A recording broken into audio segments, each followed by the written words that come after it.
Happy New Year. Welcome, SpartanMag.com fans. It is Thursday afternoon in snowy, chilly East Lansing, Michigan. My name is Jim Comparoni, publisher, SpartanMag.com. I'm just kidding. I'm not out by Chittenden Hall. That's Chittenden Hall right there, but that's not where I am. You guys know that. I'm just messing around. You guys know that. Anyway, come on in. Gather around. Let's talk some Michigan State football. Let's talk some portal. Let's talk some basketball. Michigan State looking pretty good right now in a lot of ways. Beautiful campus. Blanket of snow all over the place. Snow flurries falling right now. Got winter in full effect in January 2025, and I'm happy about that. Come on in, gather around. We will be entertaining your questions here at Spartan Mag Live. And we wanted to do it last night on Wednesday night, but I was kind of coming off a cold a little bit. I was supposed to travel this week, was unable to do so, and last night had to cancel just because the voice and everything was not working. And it might get a little bit polluted today, but we'll see what we can do. We're happy to have you here to talk Michigan State sports on a snowy, cold Thursday afternoon from the Midwest, from East Lansing, Michigan, wherever you are watching from around the country, around the globe. Come into Spartan Mag Live, and your heart will be back in East Lansing for at least the next little while, hour and a half, hour, 2 hours, something like that. As we look forward, really good chance we're going to have this every Wednesday night. I know that the time and the date and the place of Spartan Mag Live since the beginning of it, way back during COVID, has been different nights, different days, and so forth. But here for the rest of the basketball season, and for the next few weeks, check it out. Wednesday nights is when we expect to be on. I have a little trouble with the microphone here. Got a little problem with the legs of it, but we're going to be all right. We're going to work through it. My name is Jim Comparoni, publisher, SpartanMag.com. And what we do here, we've got a website called SpartanMag.com. This is Spartan Mag Live. We would love to have you give us a like here on this broadcast. Also, subscribe to the channel. We'd love to have you as a subscriber here. More than 10,000 of those and counting here in the YouTube channel. Go over to SpartanMag.com. We would love to have you to become a Magger, a full-fledged, fully addicted Magger. SpartanMag.com. Been covering Michigan State sports over there in a premium website since the beginning of the internet. Been around a long time, been having a lot of fun doing it. Thank you to those of you that have been supporting us over the years, those of you that are subscribers. We would love to have new subscribers. Half off right now. Go over there, check it out as we continue to look at the portal and analyze the portal. I'm still looking at those videos. It's very time consuming to get a handle on what Michigan State football has coming in the portal. Meanwhile, wall-to-wall coverage, Michigan State basketball nonstop. Izzo's press conference yesterday, we got articles up about that. We'll have the Rutgers preview by Paul Konerdijk coming up soon. Plus, the Final Forum message board. That's where people talk Michigan State sports, Michigan State basketball more astutely than anywhere else in the World Wide Web. Remember that word? Final Forum is the place to be if you want to talk Michigan State basketball. The Underground Bunker message board is where we talk all things Michigan State sports, football, recruiting, all those things. And if you want to buy a new television, post there and someone will give you some advice. If you're looking for real estate in Northern Michigan, post there. People will give you advice. If you want to take a travel trip to Romania, post it there. People, they've been there, they've done that. They'll give you advice. That's SpartanMag.com, Underground Bunker. More than just a sports website, but primarily it's a sports website. And it is the daily narrative of Michigan State sports. It is the church of what's happening now with Michigan State sports. I post over there. Paul Konerdijk posts over there. Jason Killip doing a great job. Our recruiting coverage anchor. We might hear from Jason today, not sure. Big Movie, Ron Armstrong, he posts over there. We're not going to have Ron today. Ron's busy. Reached out to him. Can't make it today. Wanted to bring Nils in also from Texas Top 100. Can't make it today. Wanted to talk basketball with him, but we'll be touching base with those guys real soon. Jake Laskawa doing a great job at SpartanMag.com. Kenny Jordan, everybody else. Matt Dorsey, the venerable. Dorsicles the wise, he posts and keeps us straight and helps us lead down the path of following Michigan State and staying within the bounds of sanity. We appreciate Matt Dorsey. So go to SpartanMag.com. If you're not over there, you're missing out. If you're a Michigan State fan and you're watching this, you would love SpartanMag.com. Check it out. What we got here today is Spartan Mag Live. We've got about 10, 11, 12 questions posted over at the Underground Bunker message board. Last night, I invited Spartan Maggers to post. Actually, it's 2 days ago to post questions that we would field here. Mailbag style, we will get to those questions, talk some football, some basketball. Maybe a little recruiting. A lot of big stuff going on in East Lansing right now. It's a happy campus right now. Let me check and make sure. Looks like the audio is okay. Looks like audio is checking out fine, so we appreciate that. Michigan State basketball 16-2, ranked number 8 in the country. Big victory on Sunday over Illinois. We had coverage of that, but I was starting to get sick on Sunday, so I had to cut down. I wasn't able to ride as much as I would like to that day. Really interesting day. Michigan State playing well. You saw the game, but Tarek Skubal in the house. That was interesting. Izzo was pretty fired up. With the whole setting there. The crowd was great, jammed to the rafters. And I'll say it again, Michigan State fans enjoy having a weekend afternoon sporting event after having zero of those this fall. I know it was a Sunday rather than a Saturday, but when you give Michigan State fans a chance to go to a game at noon on a Saturday or a Sunday, they're showing up early and they're packing the rafters, and it was great. I wouldn't want it to be on noon every single weekend, but when it happens, it's an harbinger to the past, and people appreciate that. Michigan State, number 8 in the country, 16-2. How about that hockey team, number 2 in the country? Last weekend, lost to Michigan in overtime, and then handled them 4-1 the next night. They played 6 periods of hockey. Michigan State was the better team for 5 of those 6 periods, but in that sport, you can fool around and get taken into overtime and you lose. Michigan's got some talent. Michigan State came back strong, but Boston College has been on a win streak, so Boston College goes up to number 1. Michigan State had been number 1 for about 4 weeks, but Michigan State 19-3-2. Michigan State hockey team, Munn Ice Arena this weekend, be playing the Gophers coming in. Minnesota, I think, is ranked number 3 in the country. Number 2 versus number 3. Michigan State, Minnesota, Munn Ice Arena, the way God intended college hockey to be.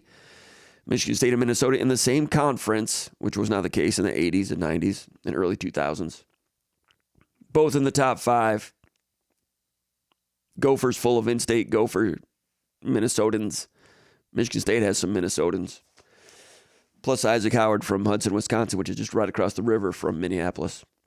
And, of course, Michigan State with a lot of Michiganders, too. Michigan State's roster, I mean, it spans the globe. Michigan State's hockey roster, I mean, you got Sturbach from Slovakia, Manisto from Finland, Gucciardes from Toronto, Levkashov, number 16, from Russia.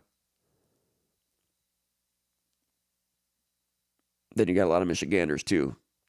Daniel Russell's from Michigan. And you've got several Michiganders. And then you got, players from Indiana, player from Minnesota, players from Wisconsin, players from New York. I mean, it's all over the place. The starting lineup, I mean, several states, several countries. Interesting. Michigan State was a recruiting pull for sure in hockey. 19-3-2, number 2 in the country, against Minnesota Friday and Saturday night this weekend. Michigan State women's basketball, 16-3, number 21 in the country, beat Penn State 82-61 last night. They're going to be playing at Chrysler Arena this Saturday at noon. Michigan State at Michigan, number 21 versus number 24, so keep an eye on that one. And Michigan State women's gymnastics, heard about this team? Number 4 in the country, amazing turnaround. Mike Rowe, head coach there, I sat down with him for 45 minutes, had a Q&A that we posted on SpartanMag.com a few days ago. Amazing leader, amazing vision, amazingly competitive, but amazingly caring to these individuals, and that has helped them recruit. Last weekend, Michigan State versus Michigan at Breslin Center, 6,200 fans there. I was there. Really interesting environment. It was 6 p.m. on a Friday. They had to do it at that time because Michigan State was playing basketball at noon against Illinois. And the changeover from going from gymnastics to basketball, they needed a lot of time to do that. It's not like Little Caesars Arena where they've got a staff of people that's accustomed to going in and out that quickly. They ended up getting it set up for gymnastics 4 hours sooner than they expected. But bottom line, they could not have had it on Saturday with a noon game on Sunday. They didn't quite have the turnaround time. And they wanted to have Michigan State versus Michigan be the Breslin Center gymnastics event. First time women's gymnastics has ever been at Breslin. But if Michigan State had been on the road for basketball that weekend, and if they would have been able to move Michigan State versus Michigan gymnastics in Breslin to like Saturday afternoon at 4 p.m., I think they would have gotten 10, 12, 13,000, maybe even more. Last year, Michigan State at Michigan at Chrysler, women's gymnastics, 11,000. But that was on a Saturday night. Friday at 6 p.m. takes away a lot of walk-up crowd, a lot of travelers. For instance, if you're a gymnastics fan from the Detroit area or Grand Rapids, it really precludes you from going there. A lot of people there because it's 6 p.m. on Friday. And it was an interesting crowd. A lot of young people, a lot of young gymnasts, young girls, 8 to 12, 14, a lot of those gymnastics enthusiasts. If you're into gymnastics, that was the state-of-the-art event that you could attend in this state. So a lot of young people visiting Michigan State's campus for the first time in their lives. And for Michigan State women's gymnastics to be the vessel through which they experience the campus, really an amazing day, not just for that program and for the sport, but for Michigan State gymnastics and the university community. Amazing day. You know what Michigan State gymnastics went through previously, and to bounce back from that and to become a national power. Did this help recruiting? Mike Rowe was talking about that in the press conference yesterday. He said, yes, there are a lot of people there, a lot of interest, and people that saw the highlights, recruits and so forth, really interested in Michigan State as Michigan State continues to recruit in that program. Recruits, he said, all the way to Romania were watching and liking what they saw on your campus, Michigan State University. So shout out to Michigan State women's gymnastics and Mike Rowe for making that happen. It's really one of the comeback stories. I wrote last week, it's one of the great stories in American sports for 2025. If you know what they went through and where they've been and how strong they are now, it's unbelievable. All right, let's go to Spartan Mag. What do we have? Mailbag coming up here? Let's check the mailbag. Let's see what's going on. But first of all, let's see who our starting lineup is. We'll get to the starting lineup later. It looks like Desert Sparty is going to be our point guard. We're always happy to have Desert Sparty around doing his thing. All right, question number 1, Maverick from Sandusky, Ohio. This is the mailbag session, mailbag portion of the program. We're going to go straight to mailbag, get through this. Might not be able to go that long. I know you guys have work to do. It's Thursday. People working for the weekend. We appreciate that. Maverick from Sandusky, Ohio asks, all right, we got the Rutgers game coming up on Saturday. He asks, who guards Dylan Harper and Ace Bailey for Rutgers? Do you think Izzo inserts a true small forward back into the starting lineup at some point? Good questions. It's nice to start off the day with a basketball question. What do we have here? Let's go to that one.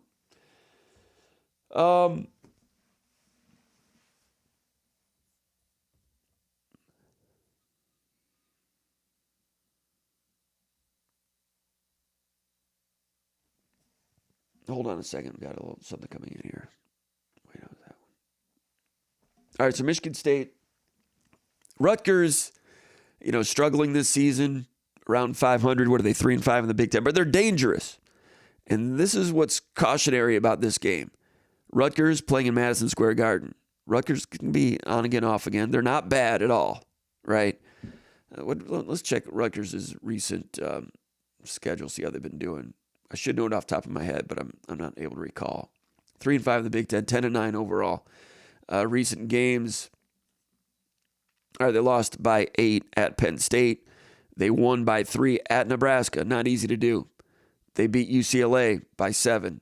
So they've won 2 of their last 3. Beat UCLA, Nebraska. Penn State's not bad. Lost to them on the road. This is what's dangerous. Obviously, Ace Bailey, Dylan Harper.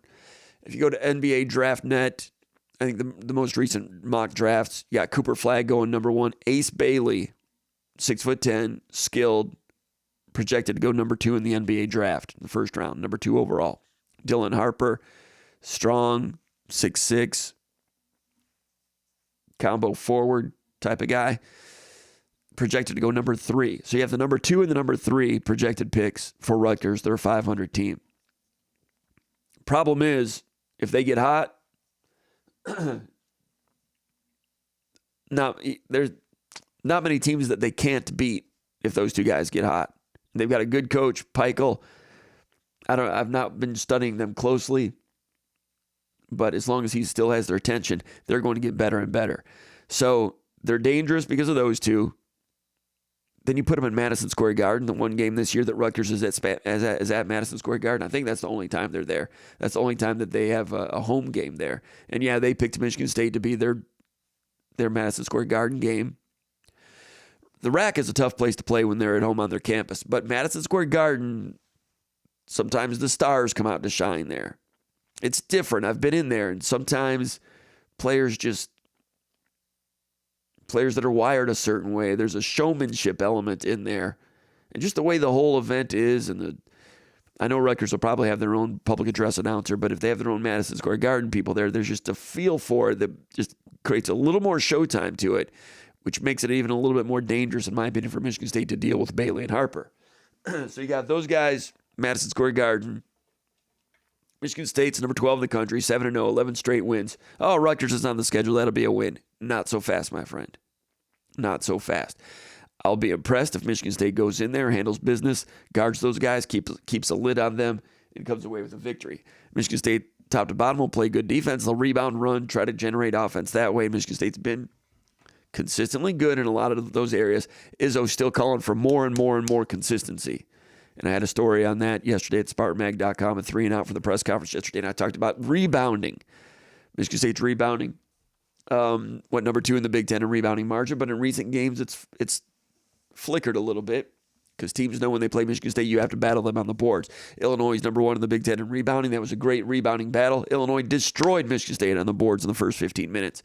Michigan State, it was kind of like a heavyweight fight in the first 4 rounds, and you weren't accustomed to the speed and the power. And Michigan State rebounding really got their clocks cleaned early. Michigan State out-rebounded Rutgers in the second half, ended up losing in the boards by 1. That one was a missed free throw at the end, and Rutgers had a chance to score and tie it up at the end when Michigan State chose to foul rather than defend. So that rebound is what tilted it and gave Illinois a +1 in rebounding. Michigan State got the victory. But I went over it in SpartanMag.com yesterday talking about Jaden Akins, very good player, good kid, a lot of heart, but he gave up 3 offensive rebounds yesterday or against Illinois. Some of those were just not finding your man, hitting him, putting a body on him. He just And the whole scouting report was Illinois crashes the boards. The offensive board's harder than anybody Michigan State's played. So Michigan State emphasized it. And Akins still fogged out on those. And he blamed himself in the locker room. I spoke with him in the locker room afterwards. Very conscientious young man, very good young man. Like Izzo says, perfect young man, excellent student. So you're still in the process of rewiring him this late in his career as a senior. When you have to box out every single time, that means everybody. And you'd think that'd be obvious, but there was some slippage there. So when Izzo talks about consistency, he's not merely talking about three-point shooting from Akins to Booker to Jace Richardson to everybody to limiting turnovers. He also means just boxing out those things you learn in 7th grade basketball, right? And Akins with all kinds of ability. And he wasn't the only one. Cohen Carr missed a box out. He and Booker on a switch misidentified who they had. And see, that's where Illinois will kill you because they send 4 to the glass. And if you don't erase all of them and they're coming hard, they will get extra possessions out of that. And I made that point last week, in the pregame, pre-tip read, VCast. If you heard me say it before, I apologize. But Illinois is the first team that Izzo has coached against that sends 4 to the offensive boards, which is what Izzo popularized or made famous back in 98, 99, 2000, 2001 when they became the rebounding university. Michigan State sent 4 to the offensive glass. If the point guard shot, all 4 went.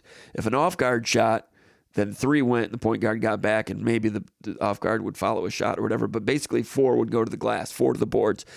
Michigan State stopped doing that because some teams are starting to bother them with transition. Really beginning, the first team to really sting them in that way. Remember the Syracuse game, if you're old enough, 2000 regional semifinals at the Palace.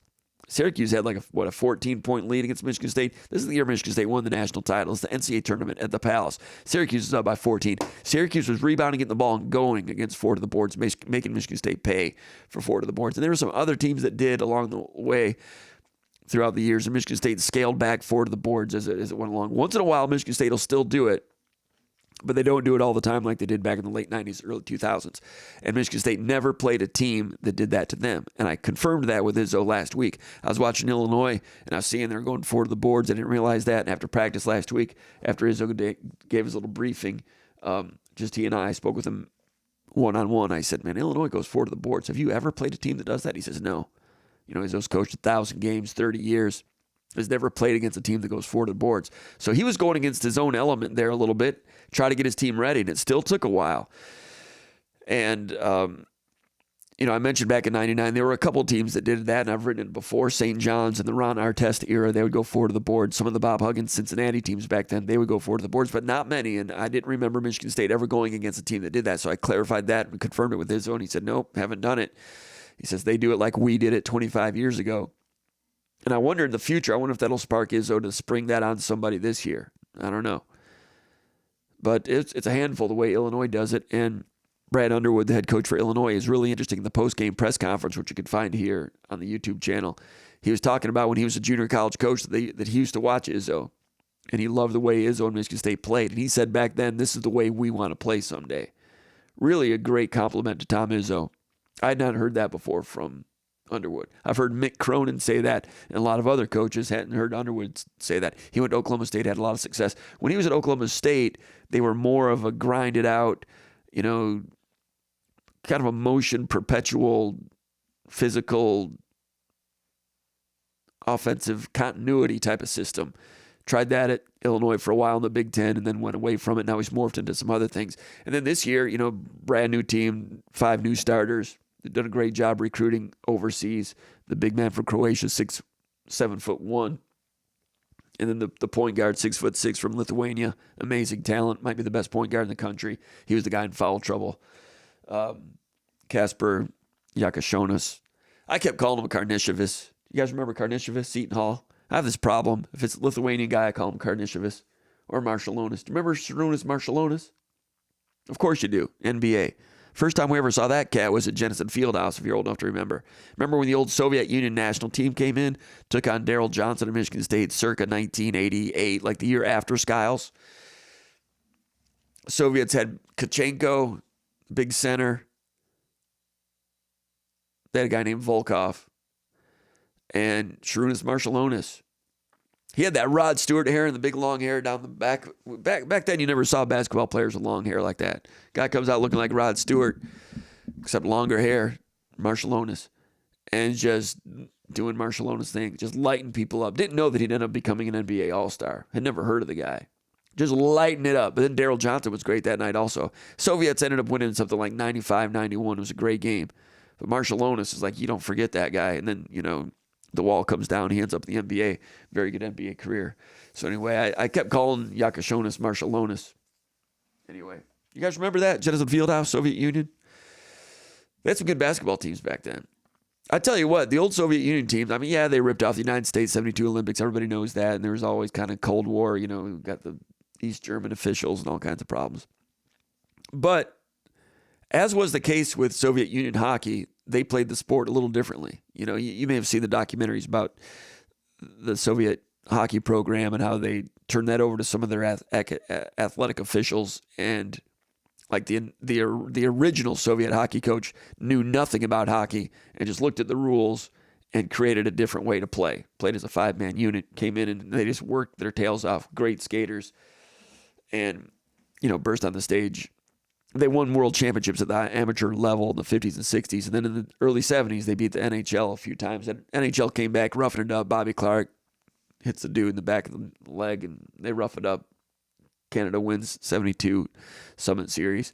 But back and forth in the Soviet took control. They were the better team, top to bottom until, 90 or so, 1990 or so. But anyway, they did it differently in hockey. And in basketball, they did some things differently. I remember watching the old Soviet Union teams when Sabonis was still young. And they had a point guard named Tit Sok. And the three-point line was still somewhat new. The three-point line went into the NBA in 77, 78? It originated in the ABA, then the NBA in the late 70s. Didn't get into college basketball until 87, 88. Some conferences had it. Remember, the ACC had it at three-point line that went inside the top of the key. It was like a 17-foot jumper was a three-pointer in the old ACC. And I think it was Billy Packer that didn't like it. And he was yapping about it, even though he's a Wake Forest guy. And Lefty Drizel, the coach at Maryland, was like, I think it's pretty good or whatever. So they had a three-point shooting contest in front of the Maryland student body, Billy Packer against Lefty Drizel. And Packer beat him at that stupid ACC line. Anyway, so three-point line was still, it didn't come into popularity in college basketball until 80. It wasn't part of the national rules until 87 or so. Scott Skiles was a senior in 86, did not have the three-point line. So anyway, I'm watching the Soviet Union circa 1984, 85. They're playing somebody, Louisville or something. Because they'd come in and play some of the top college teams and beat them, which was kind of a thing back then. Nowadays, you're like, yeah, European pros, of course, going to beat college teams. Back then, it was a thing, and the Soviet Union national team would be a gold medal contender, but they would never play the NBA teams, of course, because they didn't play against pros and all that stuff. But they were good. But my point is, the Soviet Union was the first team I had ever seen that would shoot a three-pointer in transition. The three-pointer was still new. Now remember, in the NBA, there was one year in which Magic Johnson, point guard of the Los Angeles Lakers, you may have heard of him. There was one year in which Magic Johnson, fact check me on this, Jamie, if you can, but there was one year in which Magic Johnson did not make a single three-pointer. Point guard of one of the top 2 teams in the league didn't make a three-pointer. The three-pointer was not it was not as prevalent in strategy and so forth then as it was now, because a lot of those players didn't grow up shooting the three-pointer, especially the big men at all. So you got Magic, who didn't make a three-pointer all year by choice. You watch the Soviet Union, Pete Soaks bringing up on transition, stops, and rather than going in for a layup, stops and attempts a three-pointer and makes it. I was like, who's this fool? Soviet Union doing things differently. That team was difficult. They were good. And, you know, the things you see in basketball nowadays that we just take for granted, like drive, kick for an open three, American teams were not doing that. European teams popularized that, invented that. Makes sense, because an open three-pointer is easier than a tough 2-point turnaround jumper in the post. But a lot of that came from the European game. Anyway, why was I talking about Jennison Fieldhouse? Oh, Marshallonis, Yakashonis. All right, so, you know, when they played against Yakashonis, Michigan State put Trey Holloman on him, which surprised me a little bit. Yakashonis, 6'6", Holloman, 6'2", but Holloman has long wingspan. He's tough, former football player, and he was really wired up, and Holloman was all into it. And I'm not saying he would have been able to guard Yakashonis over the long haul. Would not have been able to, but they put Holloman on him to begin with, expecting in crunch time it was probably going to be Akins on him, but they began with Holloman. Sick him, get on him, be tenacious, be 6'2". And Holloman went, and I tell you what, Holloman spent a lot of energy. 17 points, led Michigan State in scoring that day. But there was that time, you go back and watch it, the first 10 minutes, Holloman spent max effort defense the first 2 or 3 minutes. Then he's running the lane in transition. Goes and sits for about 40 seconds. At the 5-minute mark, goes back in. And he's still in there, and then ends up with no whistle, so it's continuous play. Go back and watch that if you get it on the DVR. Holloman emptied the tank. He played 10 of the first 11 minutes of the game, which you might say, man, there's people all over the country that play 40 minutes. Not as hard as Holloman did. And Izzo said, hey, we were kind of happy that Holloman did spend it because these guys are not saving themselves for Michigan State. They're going out. They've got a 3-minute shift. They're going all out. And he liked it that a few games ago, some guys were asking to come out. That's what he wants. He wants guys to max out. Don't protect your playing time against your teammate. Go as hard as you can, and then we'll get you out of there. And the other guy goes as hard as you can. That's how they're trying to win game strength and number style right now. And if you don't have superstars and you've got depth, then you go as hard as you can. That's what Holloman did. And he went in, was fouled, whistle. They finally get a TV timeout, which was delayed, and he just laid on the ground on his back. Spent 10 minutes into the game. But he got fouled, so they come out, TV timeout, rest him. He's got to shoot the free throws. So he's back in the game. And people didn't realize those are 2 important free throws, because if he misses one, he's got to stay in the game, and he empties the tank even more. Made both free throws, then he could check out, then he sat for 6 minutes. But Holloman came in, and from the beginning was going to go 100% exertion on Yakashonis, because that was his defensive assignment as the opener. Not really the starter. It's kind of like a pitching concept where you're not the starting pitcher. You're not going to have him all 9 innings. But he opens on defense against Yakashonis. But he's only 6'2". So does Michigan State do that again and put him on Dylan Harper? Harper's stronger, different type of guy. I don't know. You're asking who does Michigan State put on Bailey? I want to see Xavier Booker guard him. Bailey's great. Going to be taking number 2 overall. 6'10", about 36% from 3-point range. Like Izzo said yesterday, Bailey, these guys are the real deal. He says, Bailey, they've seen him go against big guys, gets a shot off, still makes it. They've seen him go against little or quick guys, gets a shot off, still makes it. I don't think it's a deal where you let him get his 20, 25. Michigan State's done that in the past a little bit in recent years. Usually Izzo wants to shut off your best player. But what happens when you have 2? I don't know. Michigan State's still doing some different things here and there. You saw the foul defend. They fouled at the end of that game. They've not done that in the past. They did it maybe one other time, and it didn't work out real well, and they survived. This time, they give up the rebound. It didn't work out perfectly, but they still survived. But if you're going to lose, you want to lose that way. Make them make one, miss 2 shots, make them beat you in overtime. But the foul or defend thing, I've said for years, you foul if it's inside of 5 seconds. If it's more than 8 seconds, you play it out. If it's 7 seconds, 6 seconds, that's a gray area. Like it's tricky in there. If it's 8 or 9 seconds and you foul too early, all right, now they don't have to miss a free throw. They make both. They're down by 1. Now you've got to inbound it with a 1-point lead, which you might throw it away and lose. Or now you inbound it, you get fouled. Now you got to make 2 more free throws to set up to replicate the situation. If you foul too early, I've been saying that for years, and you hear a lot of people saying that now. A lot of people talk about the time being a factor. I think SpartanMag is the first one I ever saw. Maybe other people did. I'm sure other people did. But SpartanMag in that argument is the first one that says, foul or defend, well, depends on how much time's left. Correct me if I'm wrong about that. Everyone's saying it now. All right, so Xavier Booker, he keeps getting a little bit less skinny. I'm not saying bigger or thicker, but he still fogs out here and there. He's got a good heart. He wants to play well, but he just doesn't stay as competitive. There was the one game, was it the Northwestern game? I think maybe the Ohio State game. Blocks a shot, starts to celebrate, but they still have the ball. Then he blocks another shot. It's great talent. But if you block a shot, stay present, finish the play. There was a defensive play against Illinois where he made a really good play, I think, on a switch, and then he kind of stopped, and then the guy still got a baseline shot off. Just kind of stops. He's got a kill switch. He turns the switch off too early sometimes. Great talent, great kid. Keep that switch on, Xavier Booker. If you get 20 minutes a game, play all 21 minutes. You can do some good things. The shooting for him, he's a streak shooter. It comes and it goes. Made a big three-pointer in that game. Had a big offensive rebound. Had it stripped from him. Kill switch went off.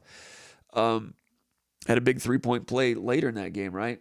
So Booker, the bumper cars effect, he's trying to get better at that. He's not as limited, to be diplomatic, as he used to be. But in terms of perimeter defense, he can move laterally. And he's competitive, and he's got enough competitiveness to him that you put him on Bailey. That's a matchup I want to see. Booker has been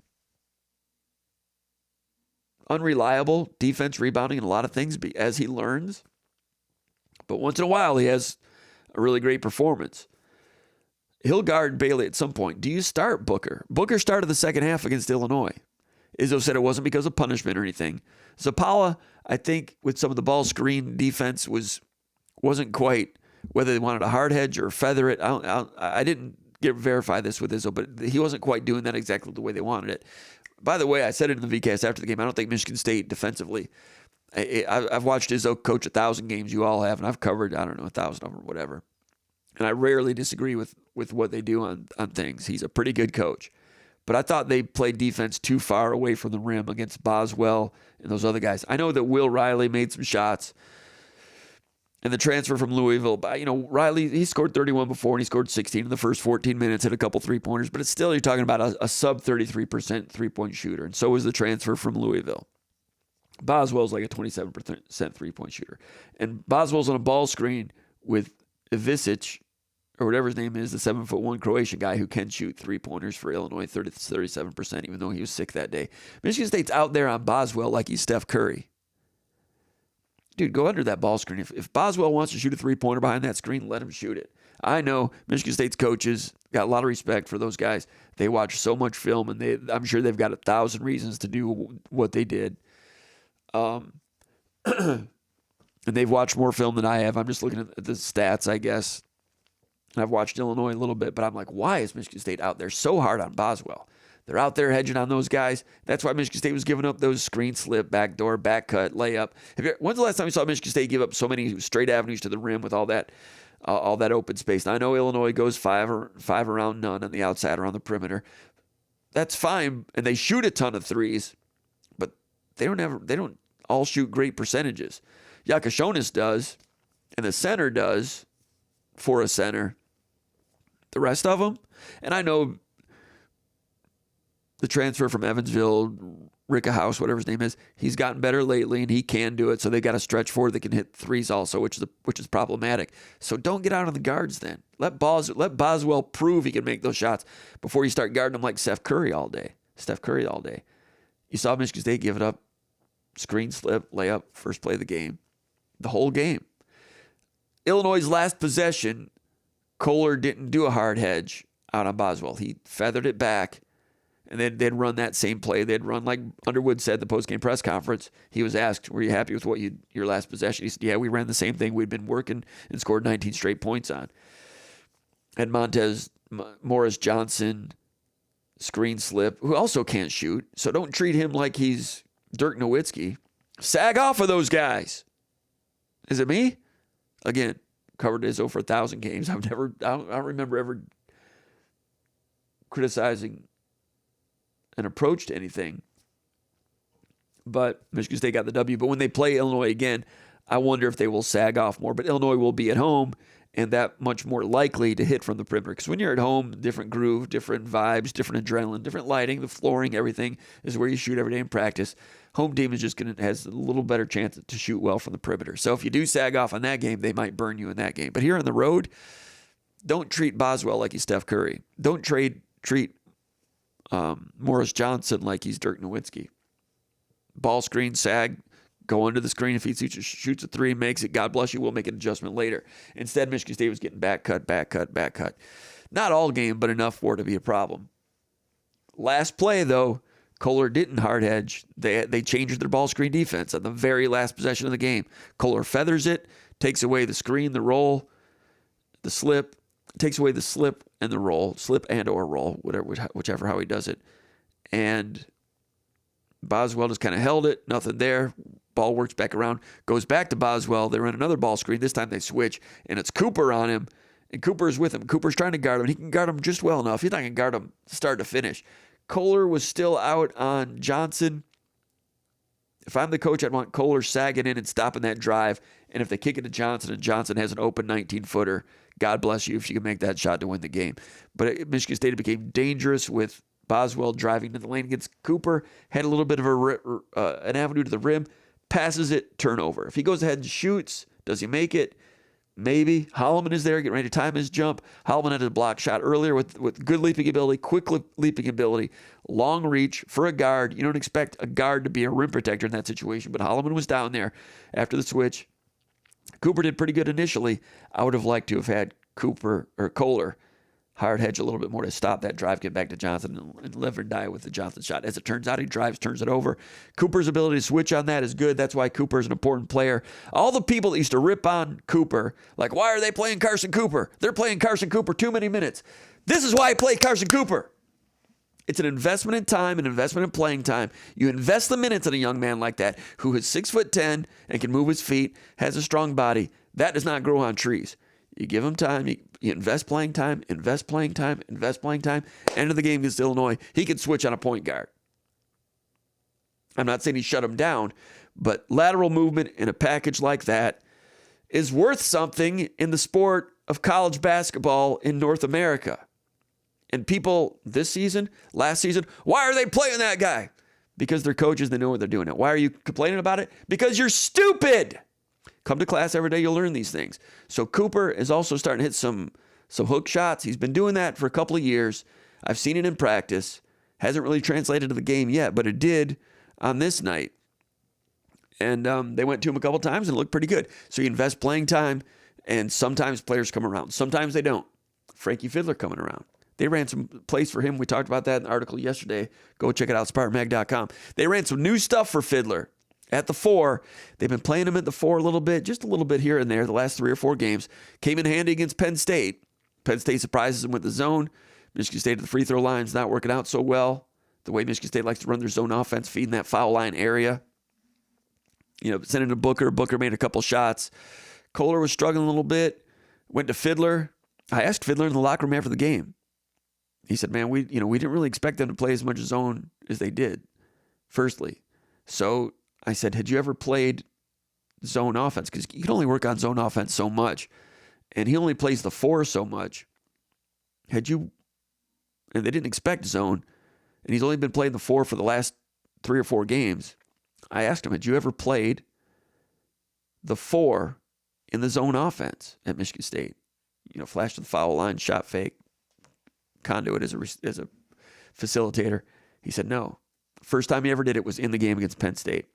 He said, I've done it before. I knew the offense. He knew the playbook. He says, I like to think I'm a smart basketball player. They went to him, and he did some damage there as a facilitator, but also offensive boards at the 4 position against Penn State.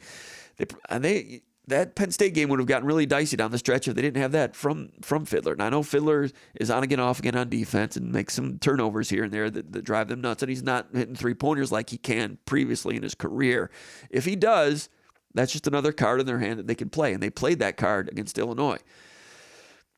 Like Izzo said, we don't have a go-to player, and whoever is number 1 on our scouting report, God bless you if you know who our go-to guy is, because we don't know who our own go-to guy is. No, it's Akins for the most part, and he made a nice driving layup on the left side with about a minute and a half to go. Gave Michigan State a 4-point lead, I think, and then Michigan State's second to last possession, they went to him again, and it was shut off. Can't remember how or why or what happened, but then they reset and it comes back to Akins again, and there's only about 7 on the shot clock, so they ran a ball screen for him to his right hand, his non-dominant hand, ends up going in and driving and didn't make the shot. I asked him in the locker room, would you have wanted to reset it back over to the other side to get the ball screen to your left hand? And he didn't deny that. You can see that video here on the YouTube channel. He said, yeah, a little bit, but the shot clock was too far down. He had to go to work. And, a great basketball player has to be able to go both hands, but he's better to his left side. And that's what he scored with a minute and a half to go, Akins. So why was I talking about Akins? I don't know. But so Fiddler, midway through the second half, Fiddler at the 4, they had some new stuff for him. Stagger screen, which, a double screen where Fiddler's a 4 along with the 5-man. They set 2 screens up at the top of the key, so it's a stagger off of that. And then as they go away, so Fiddler screens first and the big man screens second. And then Fiddler turns back around and gets a screen from the 5-man for a catch and curl. Goes in there, scores first half. Second half, they did it again, goes in and scores. Then he did it and hit a 3-pointer. Then they did it again. New play, brand new play. He hasn't run the 4 very much. They've not. And this is to him to the primary as a 4-man. Oh, no. What I mentioned, why I was getting into this, when Izzo said, you don't know who our go-to guy is, we don't know who our go-to guy is. Well, it's Akins, and we talked about that a second ago. But for the most part, it could be anybody. So Michigan State has this new stuff for Fiddler. Every team has a scouting report. This is what you do with Akins. This is Jace Richardson. This is Kohler. This is what Zapawa does. This is what Holloman does. This is what Fears does. Way down on the scouting report is Frankie Fiddler as a 3-man. Way down there is what he is as a 4-man. You don't even get to that because you can't emphasize everything as a college basketball coach. You emphasize the top 3 or 4 things. These are the guys you're probably going to have to guard. Fiddler's down here as a 10 or as a 10th man. He's the 10th man. The 10th man going in now as a wing guard. But what about as a 4? He played some power forward in the zone offense against Penn State. But the number of possessions Michigan State has played this year with Fiddler as the 4 in man-to-man, probably fewer than 20 possessions all year. In this game, second half, if you're Michigan State, it's like, okay, Illinois is a well-coached team. Everybody knows that. This is our scouting report. And like Izzo said, God bless you if you know who our go-to guy is. Well, guess what? We've got some new plays that you've never seen before with Fiddler at the 4, going to him as the primary. You can go through all your scouting report and Rolodex. You're not going to find it because we've not done it all year. They did it against Illinois. And Fiddler's off to a good start. I'm not saying they were planning to do that going into the game, but as Fiddler got warm, they went to him. They went to that. And we talked about it in the article today. Go read it, SpartanMag.com. That stagger screen and then the curl back to Fiddler, goes in the lane, makes a shot, hits a 3-pointer off of that. And then Marshallonis has 4 fouls on him. So if you're Illinois, who do you have him guard? Guard the guy that's the least threatening to score. Have him guard Fiddler. Mistake. Fiddler draws fouls better than anybody on Michigan State's team. And Marshallonis is guarding him. I know, Yakashonis. I'll call him Marshallonis. So, and what happens? They run that same thing. Stagger screen, this time to the right side. Stagger, then a 4 or 5 screen. Curl, catches, goes into the lane. Marshallonis is chasing him from behind. Fiddler, got him, stop, straight up, foul, sit down. 5 fouls, 9 minutes, out. Illinois fans crying about it. It was a foul. Shouldn't have been guarding Fiddler. Michigan State played Marshalonis like a fiddle. All right. So who guards Bailey? I don't know. I want to see Booker do it. There's a chance Booker can sink or swim. There's a chance Booker will swim on this. He'll commit some fouls. He'll get beat once or twice. But he'll put some length on Bailey, and he can move his feet. Bailey is rare because he's got all kinds of skill at 6'10". Booker's rare because he's got all kinds of athletic ability at 6'10". And he wants to do it, and he'll be watching film. This will be new for him. Hey, you want to be a great player? Guard this guy. Sure, you can guard this guy. He'll be wound up. Maybe he'll mess up. I don't know. But Booker, watch Booker. Does Booker start? It wouldn't shock me. Because if you start Kohler and Zapawa as your big guys, you put Kohler on him, Kohler might get in foul trouble. They'll drive on Kohler. Kohler's better than he used to be defending the drive, but a lot of teams still try to drive on him. And he's better than he used to be. But I wouldn't be surprised if it wouldn't shock me if Booker starts and guards Bailey. I'm not saying he can guard him for 40 minutes and hold him under 25 points, but he can pitch a couple innings. See what happens. So Harper, do you put Akins on Harper, or do you do what you did with Marshalonis and you put Holloman on Harper? I don't know. Maybe you put Holloman on Harper as the opener to exert some to burn some energy and guard him hard earlier, but you think Akins is going to guard Harper down the stretch. It's my guess. I don't know. Great question. I don't know the answer, but that's a great question. All right, question number 2. We just blew an hour on one question. And I got 12 questions. That means this podcast is going to run about 6 hours. No, it's not. We'll get into rapid fire here in a second. Let's check it out. Let's see what kind of questions we got over here in the comments area. Talking some basketball here on a Thursday afternoon. East Lansing, Michigan. Having a wonderful time. Desert Sparty checking in from Arizona. Excuse me about the cough there. That was rude.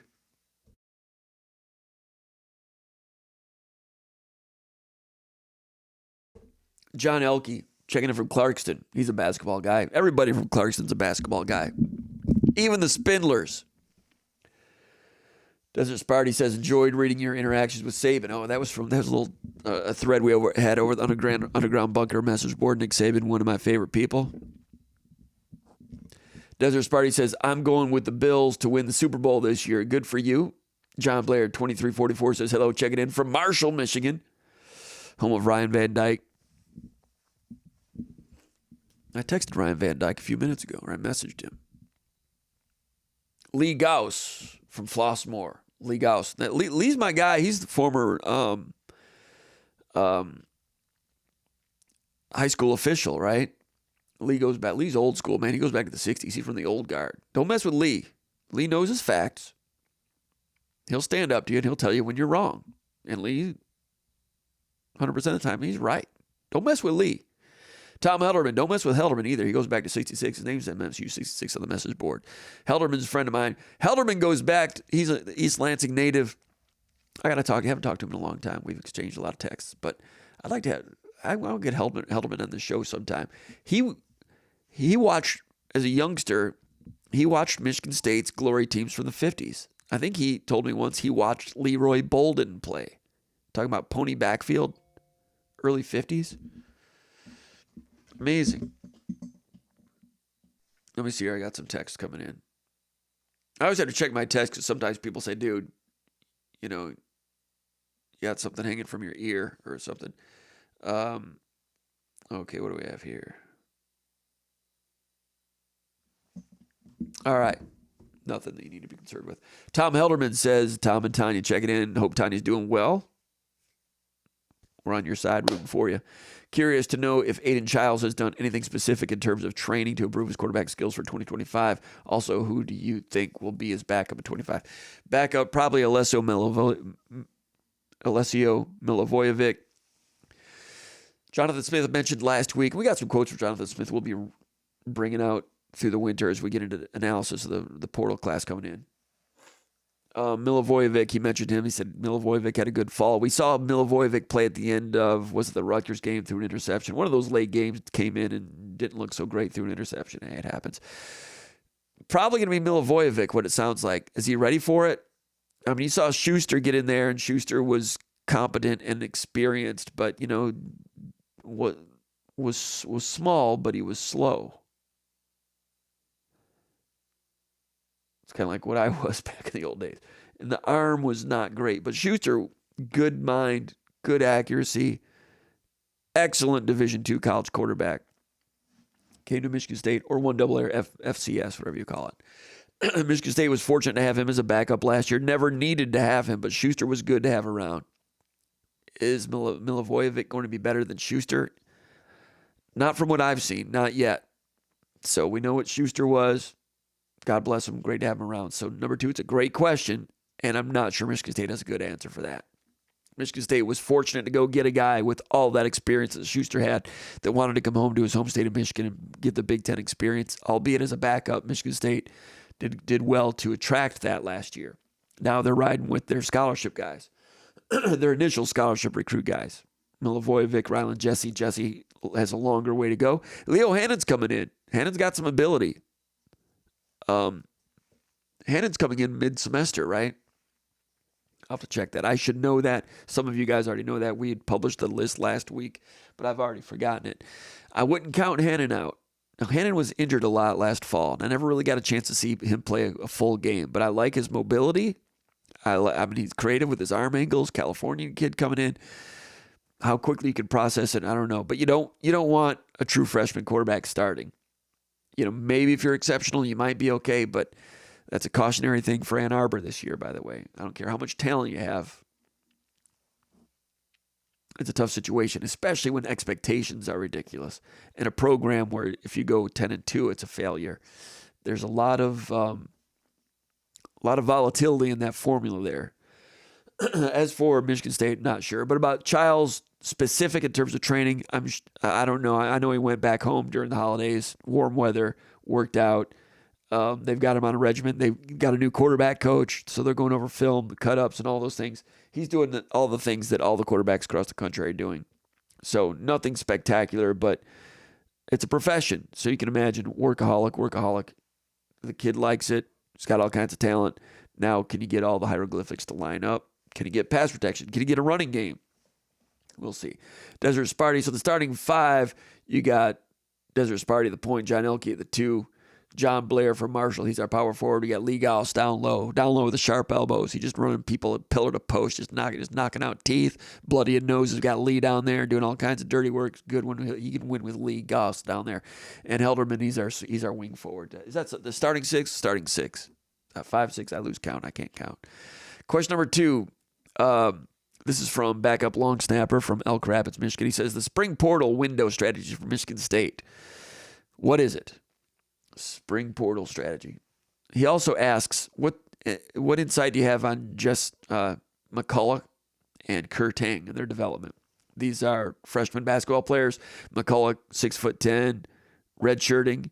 Tang, 11th, 12th man, not getting much playing time. But Tang is good, man. He can shoot. Good kid. They got to keep him. They got to find a way to keep him because he's got a good future. Just can't get in the lineup right now. Michigan State's pretty good. They go 10 deep. That's one of the things. If you get too many players, it's hard to keep that many healthy or happy. Knock on wood, as it always says. Michigan State over the years has had so many injuries. None this year, knock on wood. But Michigan State this year over-fortified their roster because you're expecting some injuries. Plus, Michigan State was recruiting players, not sure if they're going to add one from the portal, not sure who is going to stay. You don't know for sure who's going to stay. You really don't. Did they end up with too many players? Probably. Is that a problem this year? Not yet. Do they like McCullough? Oh, yeah. Did they like Kerr Tang? Oh, yeah. So you got to keep those guys happy. You got to get with their agents with a long-term plan. McCullough, he is happy. He's all happy. They've talked with him. They tell him how much they like him. And I see him in practice, man. McCullough's good. He's going to be an impact guy next year. It's going to be at Michigan State. Kerr Tang, I assume. I've not heard anything. Izzo likes him. The guy can shoot. He's going to be good. But, having the luxury of redshirting a guy like McCullough, he's going to be good next year. He's going to be impact. So they're looking good. And I don't say that about everybody when they're redshirting people. Nothing against Russell Bird, but when people were talking up Russell Bird when he's redshirting, you never heard me talk him up. Like him as a kid and all that stuff, but you never heard me talk him up. All right, spring portal strategy. It's my understanding they've got room for 3 more. They want a tight end. They thought they had a tight end, and the guy decommitted. Another corner, from what I understand, and a rush end, another rush end, a true rush end. They got some other ones, younger, but if they could have an impact guy, they'll look in the spring. They looked during the early period, thought they had the tight end. They weren't going to reach on anybody, so they'll wait again to the spring. Now, Michigan State's still going to lose some more players exiting via the portal. Now, when that happens, will there be more that they'll want to bring in? Maybe so. You know, Jonathan Smith was talking about that last week. Sometimes you get to the end of the spring, people leave, and you have to, start over again in some areas. So right now, tight end, corner, and rush end. That's what I'm hearing. We'll see if that continues to be the case as we head through winter football and into the spring. Question 3, I think, Bill from Byron Center. Do you have any insight as to plans for additional football assistants joining Jonathan Smith on defense or special teams? Seems like dedicated coordinators for both would be great for the program for the same reasons as already implemented for offense. Additional assistants. I think they're full on defense. You know, they've elevated some people, some of whom are just going to be doing what they've already been doing. They just now are paid a little bit more differently and have a different resume title because now the NCAA does not limit you to the number of on-field coaches, because everybody was breaking those rules anyway. You know, they tried to get Nebraska in trouble. Nebraska's own people tried to get, who is the head coach that's back in Central Florida now? Scott Frost. Tried to get him in trouble, having too many analysts on the field. The old analysts technically were not supposed to be on the field, but a lot of analysts were coaching on the field all over the country. NCAA got sick of hearing people talk about it, and they just said, okay, you can have as many people coaching as you want. We don't care. NCAA's doing a lot of that. You know, drive 90 miles an hour. Don't tell us. We're fine. Just do what you want. It's one way to handle it. So if you'd have this many coaches, you might as well pay them a little bit more, call them coaches, get them on the field. Nobody's cheating. So Michigan State elevated some of those analysts and aides and so forth. Special teams wouldn't be a bad idea, right? Because they've kind of been dividing that up. Chad Wilt oversees it. But you're right. I hadn't even thought about that. If you just had one guy come in as your special teams guy, top to bottom, it's not a bad idea. And I've not heard any discussion about that. But I suspect some teams will be doing that now that there's no limit on on-field coaches. It only makes sense. I mean, Chad Wilt, rush ends coach in a lot of special teams.